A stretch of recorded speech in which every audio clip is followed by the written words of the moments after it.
Breaking news, समुद्र में जंग का आगाज, 17 अमेरिकी जंगी जहाजों ने ईरान को घेर लिया। फॉक्स न्यूज की बड़ी रिपोर्ट और 17 जंगी जहाजों की तैनाती। मारूफ अमेरिकी इदारे फॉक्स न्यूज ने इस वक्त की सनसनीखेज रिपोर्ट जारी कर दी है, जिसके मुताबिक सदर डोनाल्ड ट्रंप के बराह रास्त हुक्म पर अमेरिकी बहरिया के कम अज कम 17 बड़े जंगी बेड़े इस वक्त आबनाए हुर्मुज़ और मलहका समुद्रों में पोजीशन संभाल चुके हैं। ये महज कोई आम मश्क नहीं, बल्कि एक मुकम्मल नेवल ब्लॉकेड है, जहां अमेरिकी सेंट्रल कमांड ने दुनिया भर के जहाज रानों को हतमी वार्निंग दे दी है कि कोई भी बहरी जहाज, चाहे वो किसी भी मुल्क का हो, अगर बगैर इजाजत नाकाबंदी वाले इलाके में दाखिल हुआ या वहां से निकला तो उसे न सिर्फ रोका जाएगा, बल्कि अमेरिकी फौज उसे फौरी तौर पर अपने कब्जे में ले लेगी। दूसरी जानिब ईरान ने इस नाकाबंदी को बैनुल-अक़वामी कवानीन की धज्जियां उड़ाने और बहरी कज़ाकी के मुतरादिफ करार दिया है।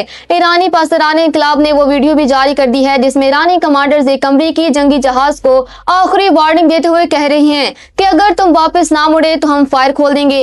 ईरानी मुसल्लह फौज ने वाज़ह कर दिया है कि अब आबनाए हुर्मुज़ उनके स्मार्ट मैनेजमेंट सिस्टम के तहत है, और अगर ईरानी बंदरगाहों को खतरा हुआ तो वो पूरे खित्ते की सप्लाई लाइन काट देंगे।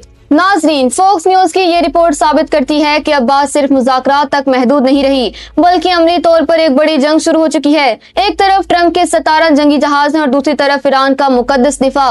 क्या ये नाकाबंदी ईरान को झुकने पर मजबूर करेगी, या फिर ये तीसरी आलमी जंग का बाकायदा